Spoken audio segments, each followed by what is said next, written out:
ఈరోజైతే నెల్లూరు వంగనైతే తీసుకొనొచ్చాను. గింజ పట్టకుండానే ఈ నెల్లూరు వంగని కట్ చేసుకోవాలి. గబాన గింజ పట్టే ఛాన్స్ ఎక్కువుంటాది దీనికి. మసాలా పెట్టుకున్నా, గుత్తొంకాయ పెట్టుకున్నా, తాలింపు పెట్టుకున్నా, బజ్జీ చేసుకున్నా, ఏమి చేసుకున్నా వంకాయ అమోఘంగా ఉంటది. చేసే విధంగా చేసుకున్నామంటే తింటూ ఉంటే లొట్టలేసుకుంటూ తినొచ్చు. కాయలు మాత్రం గుత్తులు గుత్తులుగా కాస్తది.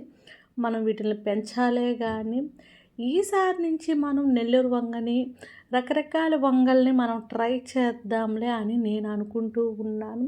ఇది సమ్మర్ వీడియోనండి. ఏప్రిల్, మేలో ఏసిన వంగండి. ఇది ఎన్ని కాయలు కాసిందో చూడండి. అప్పుడు వీడియో ఇప్పుడైతే వదులుతూ ఉన్నాను. కొంచెం ఏమనుకోబాకండి. ఇంక నుంచి మన గార్డెన్ వీడియోస్ కూడా ఫుల్ వచ్చేదానికి మ్యాక్సిమం ట్రై చేస్తూ ఉంటాను. ఇంత లావుగా ఉన్నా కూడా గింజ గట్రా పట్టలేదండి. ఎంత బాగుంటుందంటే వంకాయలు, అది మన ఆర్గానిక్ వంకాయలంటే టేస్ట్ అయితే అదిరిపోతుంది. వేరే లెవెల్లో ఉంటుంది.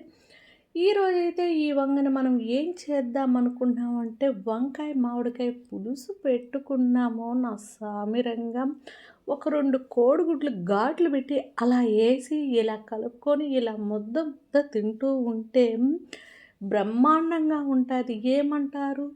మరి చిన్నవి అయితే కొంచెం గుత్తొంకాయ పెట్టుకొని అలా నూనెలో తెల్లిచ్చి పప్పుచారు చేసుకొని తాలింపు పెట్టుకొని తింటూ ఉంటే గుత్తొంకాయని వేరే లెవెల్‌లో ఉంటాయి గదా! ఏమంటారు? వంకాయ వేరే లెవెల్ అండి. ఏం చేసినా గూడా వంకాయతో అదిరిపోతది. అమోఘంగా ఉంటది. తింటూ ఉంటే మళ్ళీ మళ్ళీ తినాలనిపిస్తది. వంకాయ మాత్రం బోరింగ్ కొట్టేది మాత్రం కాదు. ఈ వంకాయలన్నీ ఈరోజైతే తీసేస్తున్నా. కొన్నైతే సీడ్‌కైతే వదిలాను. కొంచెం పెద్దగా ఉండేవి.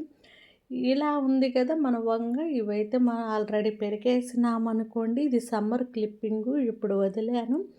ఇలాగా మన వంకాయలైతే ఒక మోస్తరు ఒక అర కేజీ అయినా వచ్చినాయి కదా!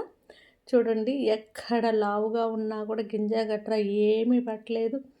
మళ్ళీ మంచి వీడియోతో మీ ముందర మన గార్డెన్‌నైతే కంపల్సరీగా నీట్‌గా చేసి మీ ముందరగా తెస్తాను.